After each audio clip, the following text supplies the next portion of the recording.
Walton NexG N70, N71 এবং এরপর আমরা হাতে পেয়ে গেলাম এই সিরিজের নতুন আরেকটা ফোন এবং সেটা হচ্ছে Walton NexG N72।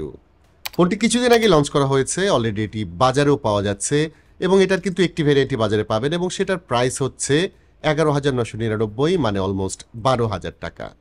Box content হিসেবে ফোনের সঙ্গে আমরা যা যা পাচ্ছি সেগুলো হচ্ছে একটি screen protector, protective case, warranty paper এবং ডেফিনেটলি এর সাথে থাকছে একটি type A to type C charging cable এবং একটি 10 ওয়াটের চার্জার। ফোনের বক্সে 10 ওয়াটের চার্জার থাকলেও ভালো বিষয় হলো এই ফোনটি কিন্তু 18 ওয়াট পর্যন্ত পিডি চার্জিং সাপোর্ট করে। সো আপনার কাছে কোনো আলাদা ফাস্ট চার্জার থাকলে সেটা কিন্তু এই ফোনের সঙ্গে ব্যবহার করতে পারবেন। ইন অ্যান্ড আউটসের ক্ষেত্রে এই ফোনে একটি সারপ্রাইজ থাকছে এবং সেটা হচ্ছে এই ফোনে কিন্তু ডুয়েল স্টেরিও স্পিকার থাকছে, যেটা এরকম 11-12 হাজার টাকার ফোনে খুব কমই দেখা যায়।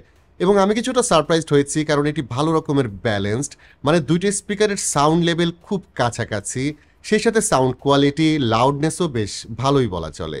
সো ভিডিও দেখার সময় বা গান শোনার সময় স্টেরিও স্পিকার থাকা একটি ভালো এক্সপিরিয়েন্স পেয়েছি, যা বাজেট ফোনে কিন্তু একদমই পাওয়া যায় না।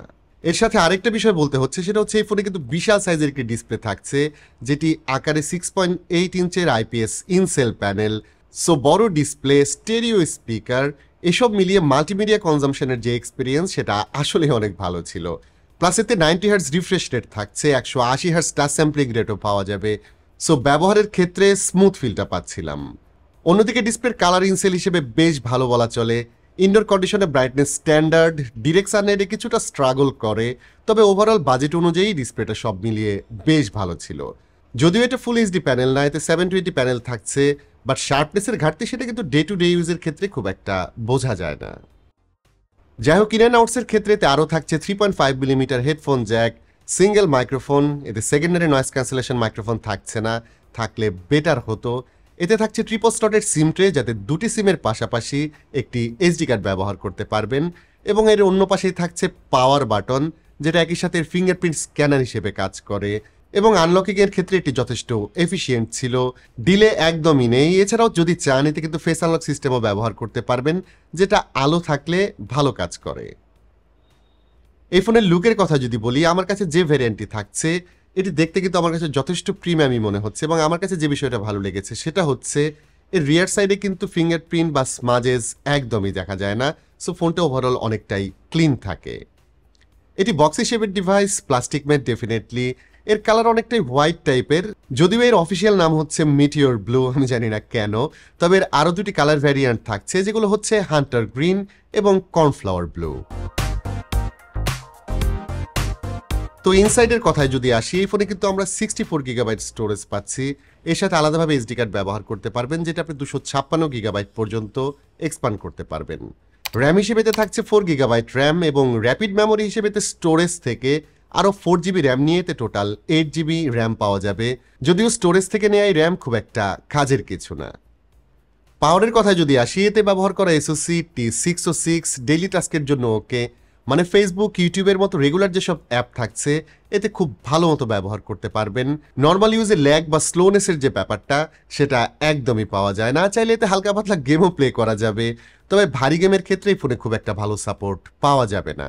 বাট গ্রাফিক্স লো করে নিলে কল অফ ডিউটির মতো গেমও কিন্তু এই ফোন হ্যান্ডেল করতে পারে এবং এইসব গেম টানা প্লে করলে হয়তো ল্যাগ বা ফ্রেম ড্রপ পাবেন, বাট দু একটা মাল্টিপ্লেয়ার ম্যাচ এতে খুব ভালো মতোই খেলা যাবে।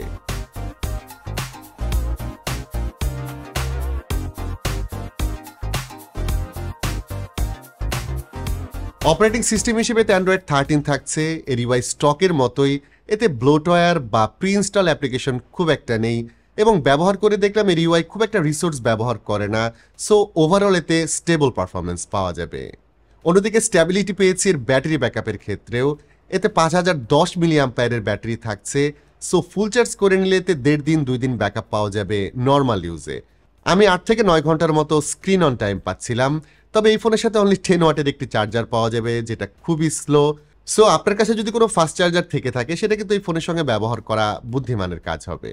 আর ওয়ালটনের প্রতিও আমাদের রিকোয়েস্ট থাকবে, সেটা হচ্ছে এই ধরনের ফোনের সঙ্গে কিছুটা ফাস্ট চার্জার প্রোভাইড করলে অবশ্যই বেটার হয়। তো ওয়ালটন NexG N72 এর ক্যামেরা সেকশনে একটা বিষয় কিন্তু আমার কাছে খুবই ভালো লেগেছে এবং সেটা হচ্ছে এটার ক্যামেরা হাউজিং, যেটা খুবই মিনিমাল।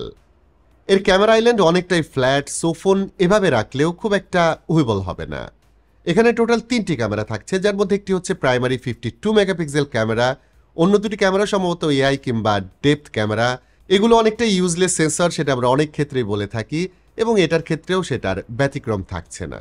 যাই হোক, এর ফ্রন্টে আমরা পাচ্ছি একটি 8 মেগাপিক্সেল সেলফি ক্যামেরা। তো এই ধরনের বাজেট ফোনের ক্যামেরা আসলে খুব একটা ভালো পিকচার ক্যাপচার করে সেটা খুব একটা দেখা যায় না, বেশিরভাগ ক্ষেত্রেই ভালো ছবি পাওয়া যায় না। তবে এই ফোনের প্রাইমারি ক্যামেরা দিনের বেলায় বেশ ভালো ছবি তোলে, যেটা কিছুটা সারপ্রাইজিং ছিল। আমি বলবো না একদম এক্সেলেন্ট টাইপের ছবি এতে পাবেন, বাট এই বাজেটের অনেক ফোনের তুলনায় এর ইমেজ প্রসেসিং আমার কাছে বেটার মনে হয়েছে। ছবি তোলার সময় যে ভিউটা দেখা যায়, ছবি তোলার পর প্রসেসিংয়ের মাধ্যমে কিন্তু আউটপুটটা অনেকটাই ভালো পাওয়া যায়। তবে দিনের বেলা এর ক্যামেরা ভালো রেজাল্ট করলেও লো লাইটে কিন্তু এর ক্যামেরা খুব একটা ভালো সাপোর্ট দিতে পারেনি। ছবিতে প্রচুর গ্রেইন পাওয়া যায়, ফোকাসিং অনেকটা উইক হয়ে যায়, প্লাস লো লাইটে শাটার ল্যাগও পাবেন। সো ছবি তোলার পর কিছুক্ষণ ফোনটা এভাবে ধরে রাখলে এতে শার্প ছবি পাবেন। বাট একটা বিষয় ভালো লাগছে, সেটা হচ্ছে এই ফোনে কিন্তু ফুল এইচডি রেজুলেশনে ভিডিও শ্যুট করতে পারবেন, এবং এর ক্যামেরায় পোর্ট্রেট মোড, প্রো মোড, 52 মেগাপিক্সেলের ছবি তোলার মতো আরও অনেক অপশন থাকছে। তো এই ফোনটি মোটামুটি বাজেট সেগমেন্টের একটি ফোন, এবং যারা একদম রেগুলার কাজে স্মার্টফোন ব্যবহার করেন তারা কিন্তু কোনো সমস্যা ছাড়াই এই ফোনটি ব্যবহার করতে পারবেন। এছাড়াও যারা স্মার্টফোনে প্রচুর মুভি, ভিডিও মানে মাল্টিমিডিয়া কনজিউম করে থাকেন তাদের জন্য এই ফোনটা সাজেস্ট করা যায়, কারণ এতে বিশাল ডিসপ্লে থাকছে, সেই সাথে স্টেরিও স্পিকার থাকছে। সো মুভি বা ভিডিও দেখার ক্ষেত্রে ভালো এক্সপিরিয়েন্স পাবেন। তবে আপনাদের কাছে ফোনটি ওভারঅল বাজেট অনুযায়ী কেমন মনে হলো সেটা অবশ্যই জানিয়ে দিবেন কমেন্ট করে।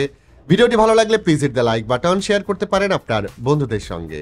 আজকের মতো আমি বাবু এখানেই বিদায় নিচ্ছি। সবাই ভালো থাকবেন, অনেক ভালো।